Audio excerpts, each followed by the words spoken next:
Hermanos, que el Señor les bendiga. Estamos aquí para dar el mensaje de esta semana. Amén. Vamos a orar por esta palabra. Amén. Amantísimo Dios y buen Padre, nos acercamos a ti, Señor, dándote gracias por tu amor y tu misericordia, por todo lo bueno que tú eres, porque has cuidado de nosotros, Señor, esta semana. Gracias porque tu misericordia no has faltado, Señor. Ahora que vamos a exponer tu palabra, te pido que seas tú, Señor, quien llegue, que seas tú quien hable. Yo solo quiero ser el instrumento. Y que llegue, Señor, esta palabra a los corazones que tú tienes ya predispuestos, Señor. En el nombre de Jesús. Amén. Vamos a abrir nuestras Biblias o vamos a leer en el segundo libro de Crónicas, capítulo 34, verso 1 y 2. Aunque en todo el capítulo vamos a estar teniendo este mensaje, pero vamos a leer el verso 1 y el verso 2. Amén. Dice la palabra del Señor: de 8 años era Josías cuando comenzó a reinar, y 31 años reinó en Jerusalén. Este hizo lo recto ante los ojos de Jehová, y anduvo en los caminos de David su padre, sin apartarse a derecha ni a la izquierda. Amén.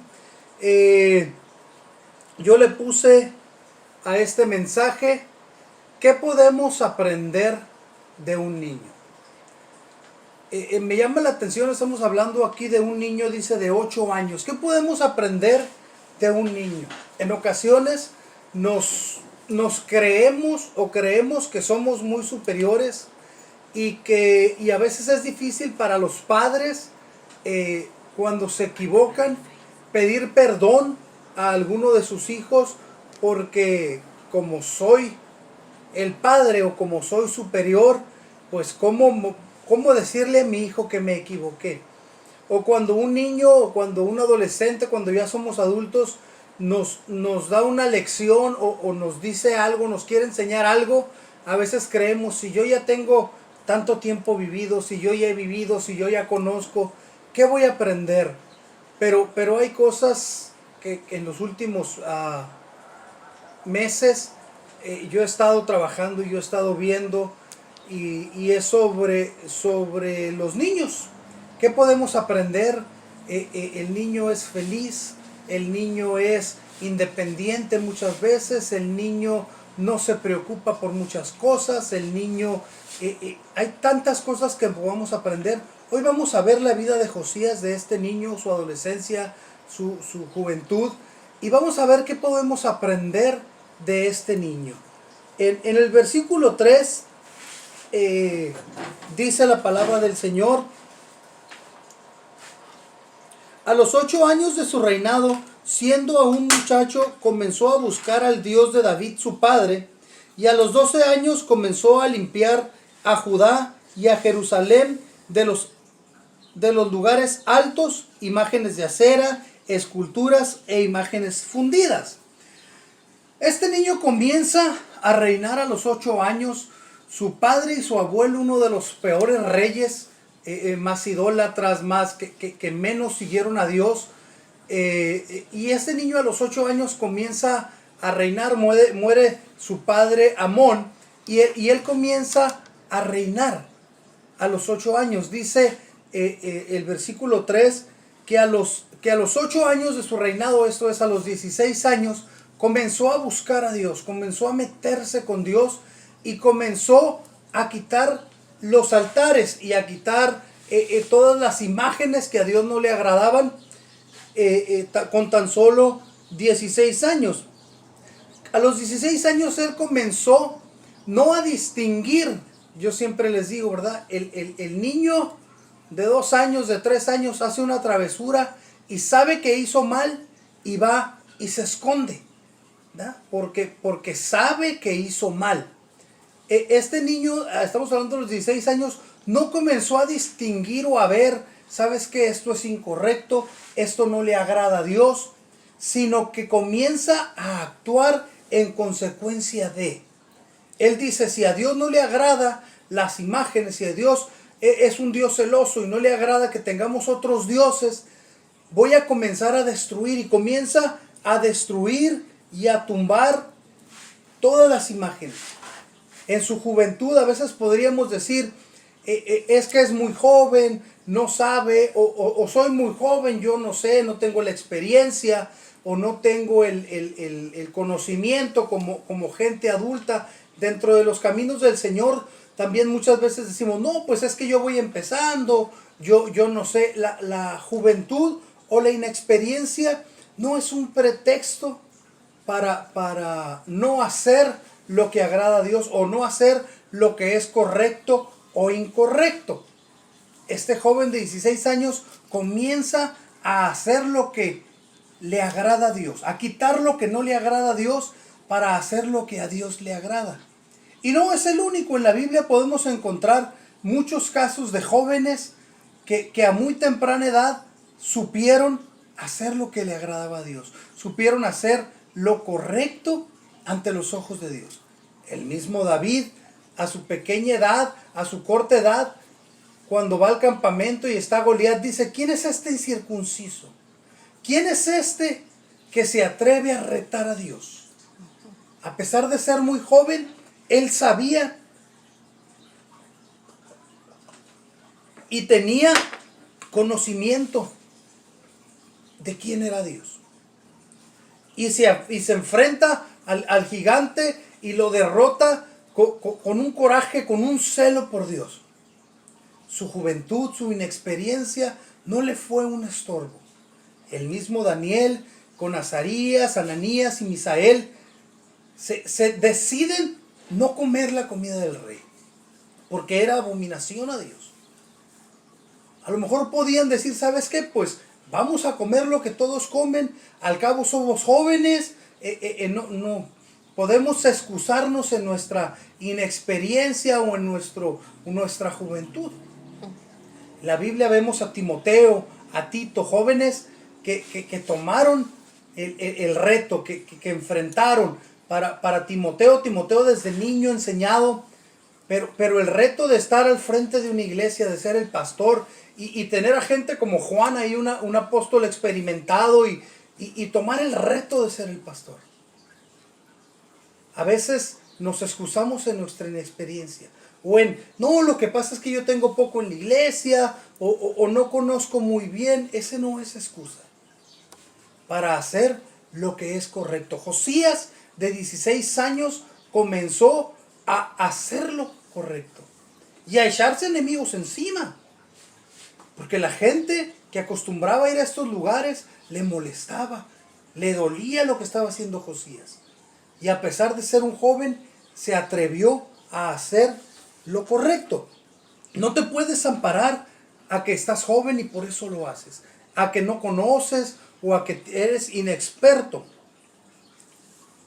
Como decía, no te puedes amparar tampoco a que es que mis padres, mi abuelo así me enseñó y así estoy acostumbrado, cuando sabemos lo que a Dios no le agrada. Cuando sabemos que lo que hacemos es incorrecto, pero a veces nos excusamos a que es que así me enseñó mi familia. Esa no es una excusa. El segundo punto que quiero leer está en el versículo 8. Dice, a los 18 años de su reinado, después de haber limpiado la tierra y la casa, envió a Safán, hijo de Azalía, y a Maasías, gobernador de la ciudad, y a Joá, hijo de Joacás, canciller, para que reparasen la casa de Dios. A los 26 años, 18 años después de haber empezado a reinar, después de haber quitado o haber luchado por todo lo que el pueblo estaba acostumbrado a hacer, lo que no le agradaba a Dios, lo siguiente o lo segundo que él hace es reparar la casa de Dios. Dice que junta a la gente y comienza a reparar la casa de Dios. Y es algo importante. Manda reconstruir lo que estaba dañado, lo que ya no se usaba. La gente acostumbraba ir a los lugares altos, ofrecer sacrificio a diferentes ídolos, Y la casa de Dios la tenían abandonada. Y la casa de Dios la tenían destruida. Y entonces Él manda reconstruir y empieza a invertir y empieza a meterle dinero, a meterle trabajo, a trabajar en que la casa de Dios esté lista. Y no voy a hablar de economía, no voy a hablar de ofrendas, de diezmos o de la iglesia como el edificio. Pero es importante que donde habita Dios sea un lugar adecuado, sea un lugar limpio, sea un lugar donde estés a gusto. Que tu casa, cuando uno llega a su casa, hace poco Daniel por cosas de esto que está pasando, tuvo que quedarse en otro lugar y estaba muy a gusto y estaba muy bien, pero de repente en cuanto tuvo la oportunidad y dijo, ¿saben qué? Yo creo que me voy a quedar una semana más, ya me puedo quedar aquí, pero voy a quedarme una semana más, creo que nomás aguantó un día. Y no es que no estuviera a gusto. Y todos lo sabemos, a mí me ha tocado ir a Tecate a hacer algunas cosas y se nos hace noche y quédense. No, pues si aquí vivo, voy a manejar media hora y voy a dormir en mi casa, voy a llegar a mi casa. Cuando uno llega a su casa, quiere estar a gusto. Entonces Él quiere que la casa de Dios esté adecuada. Y no es el único. Cuando David tiene su palacio y David dice, ¿sabes qué? No es justo que yo tenga una casa y que Dios habite en una carpa. No es correcto que yo tengo mi casa, mi palacio bien bonito y Dios tenga una carpa donde vive.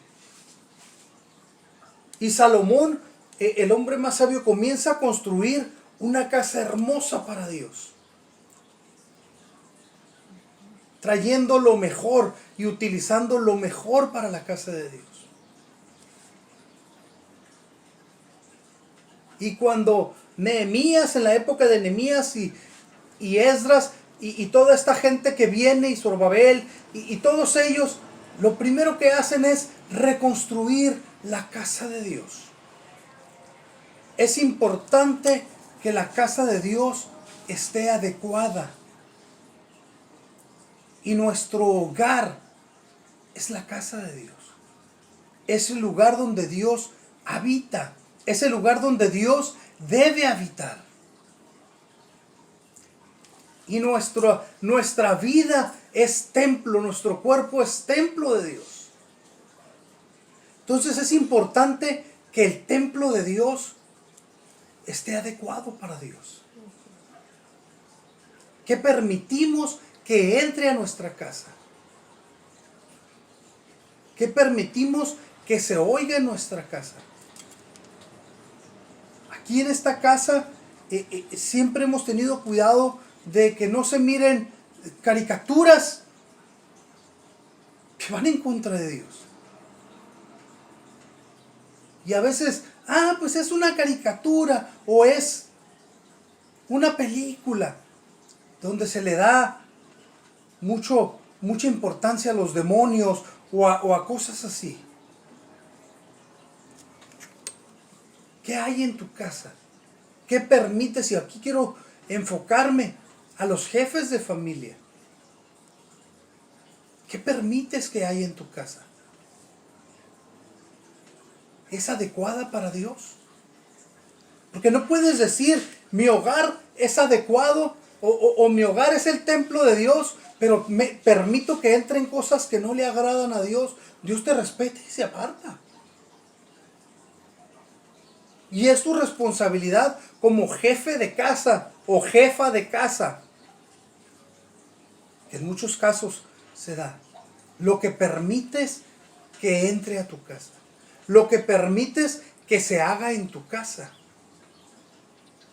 Josías dijo, hay que limpiar la casa de Dios. Hay que reconstruir la casa de Dios.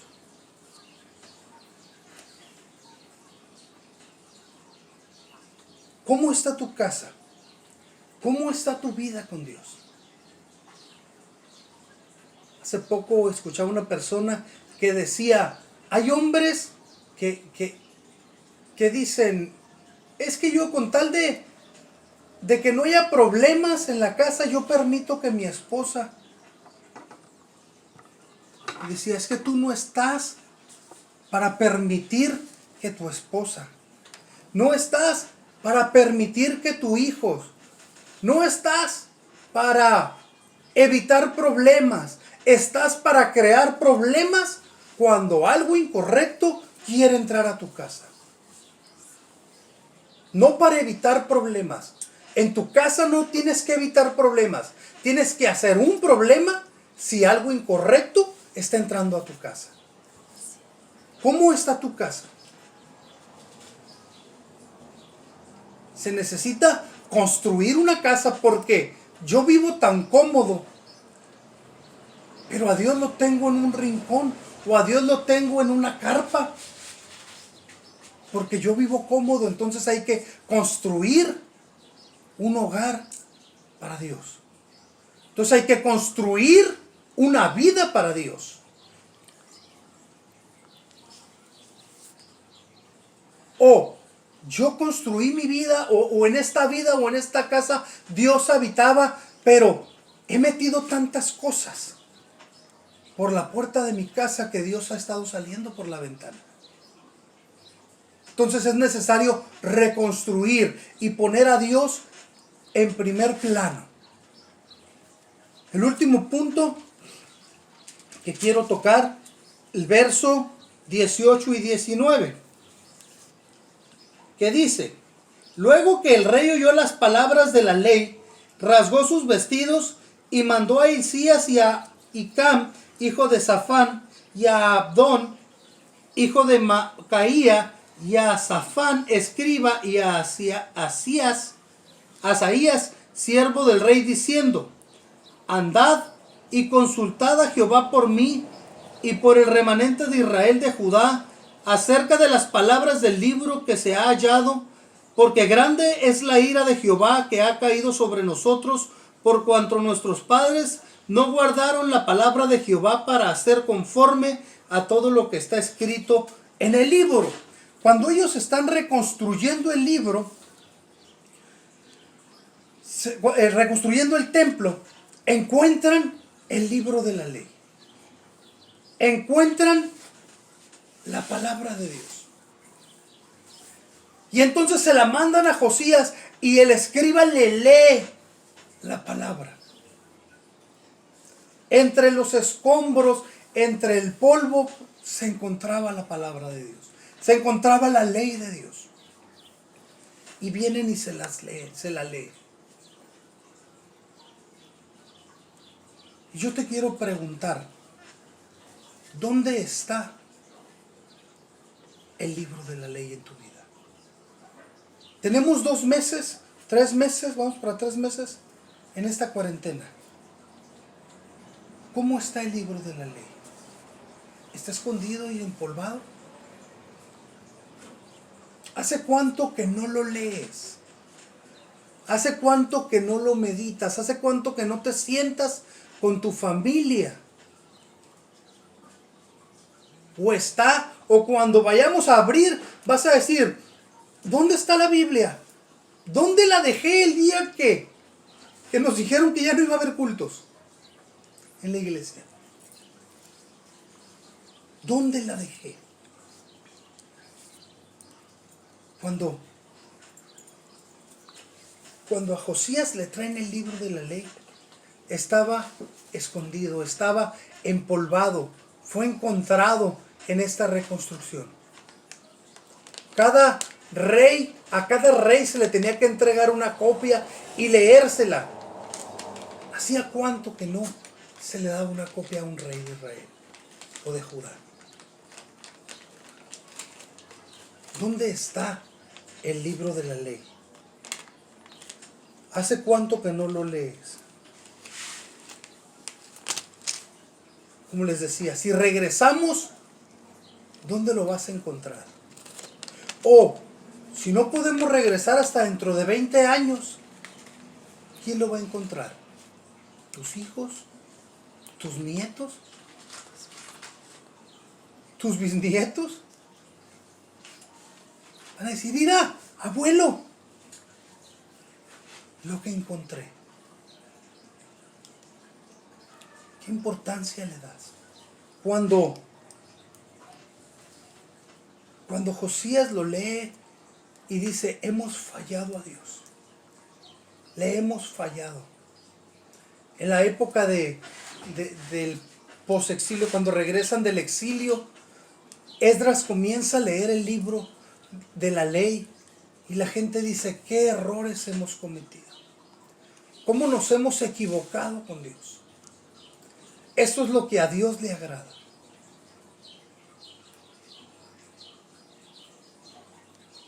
Y comienzan a hacer cosas y hasta sacarlas de contexto.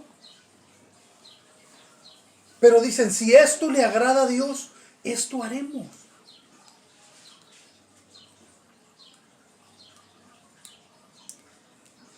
¿Hace cuánto que no lees tu Biblia para ver qué le agrada a Dios o qué no le agrada a Dios? Versículo 31 y 32 dice, y estando el rey manda traer a la gente, al pueblo, para que se les lea lo que él leyó, lo que a él se le leyó y que le impactó. Y dice, ¿verdad? Estando el rey en pie en su sitio, hizo delante de Jehová pacto de caminar en pos de Jehová y de guardar sus mandamientos, sus testimonios y sus estatutos con todo su corazón, con toda su alma, poniendo por obra las palabras del pacto que están escritas en aquel libro. E hizo que se obligaran a ellos todos los que estaban en Jerusalén y en Benjamín. Y los moradores de Jerusalén hicieron conforme al pacto del Dios de sus padres. Josías dijo, y aquí me recuerda mucho a José, hoy haremos pacto, pero no solo lo haré yo, lo harán ustedes también, porque le hemos fallado a Dios. Y trajo gente de otros lugares, en donde había trabajado, en Efraín, en Manasés, en otras tribus en donde él no tenía autoridad, pero que tumbó imágenes y que hizo desde niño lo que a Dios le agradaba. Y dijo, hoy hago un pacto yo, pero también el pueblo hace un pacto. Y Josué dijo, escojan a ustedes a quién van a servir, pero yo, y no nomás yo, y mi casa, serviremos a Jehová. Josías dijo, no solo yo voy a hacer pacto con Jehová, porque no solo yo le fallé. Y Josías pidió perdón por los errores de sus padres y de sus abuelos y de todos sus antepasados que no habían hecho. Hizo un pacto con Dios. Como hombre de tu casa. Y vuelvo con los varones. No solo tienes que pactar tú, tiene que pactar tu familia. Porque eres la cabeza del hogar. Y como lo dije, si la cabeza del hogar, porque faltó el hombre, es la mujer, pues la mujer tiene que hacer pacto y decir, en esta casa hacemos pacto con Dios. Con esto termino. Vamos a orar por el mensaje y vamos a orar por las ofrendas y diezmos, los que trajeron. Vamos a orar por algunas personas muy cercanas, muy queridas, nuestro presbítero, su familia y algunos otros que están siendo atacados con el coronavirus, para que sea Dios quien obre, quien les dé fuerza, quien fortalezca a la familia, a cada uno de ellos. Amén. Amantísimo Dios y buen Padre, nos acercamos a ti, Señor, dándote gracias por tu amor y tu misericordia, por lo bueno que eres. Gracias, Señor, por tu palabra que ha sido expuesta, Señor. Que podamos decir, que podemos pactar contigo y decir, Señor, en mi hogar tú serás el centro. En mi hogar tú tomarás el trono, para que seas tú quien reine en mi hogar. Ahora cuidaremos lo que entra en nuestra casa. Cuidaremos lo que se escucha en nuestra casa. Cuidaremos lo que se dice en nuestra casa, lo que se hace en nuestra casa. Hoy cuidaremos, Señor, para que esta casa sea reconstruida por ti. Señor, que en cada hogar en donde llegue esta palabra, tu palabra, Señor, no la mía, puedan reaccionar y puedan crear problemas a todo el que quiera introducir cosas que no te agradan a ti, Señor. Gracias por tu palabra que fue expuesta, Señor. Danos valor, danos fuerza para luchar contra esas costumbres que a veces tenemos, Señor, que no te agradan a ti. Queremos darte gracias por esta ofrenda que fue levantada. Bendícela, Señor. Bendice al que hace llegar, Señor, este dinero, que es para tu obra. Gracias, Señor, por las bendiciones que has dado a nuestras vidas y a nuestra iglesia, Señor. También, Señor, queremos darte gracias por la vida de Marlene, que le permitiste cumplir un año más de vida en esta semana, Señor. Sé tú en sus vidas, Señor. Bendícele, Señor, que pueda acercarse a ti cada día más. Señor, y que este año que comienza sea mejor, Señor, que los anteriores, allegada a ti, Señor. También queremos pedirte, Señor, por cada uno de los que están padeciendo por este virus, Señor. Sé tú, Señor, quien fortalezca sus vidas, sus órganos. Tú eres el ingeniero del cuerpo humano. Nadie mejor que tú conoces el funcionamiento. Y sabes en cada cuerpo, Señor, lo que está funcionando mal, lo que está de más o lo que está de menos, Señor. Quita tú lo que estorbe, pon lo que haga falta, Señor, y fortalece, da fuerza, Señor, las rodillas cansadas, al fatigamiento, Señor, la fatiga que esto provoca, Señor, y que puedan salir victoriosos. En el nombre de Jesús. Amén. Que el Señor les bendiga.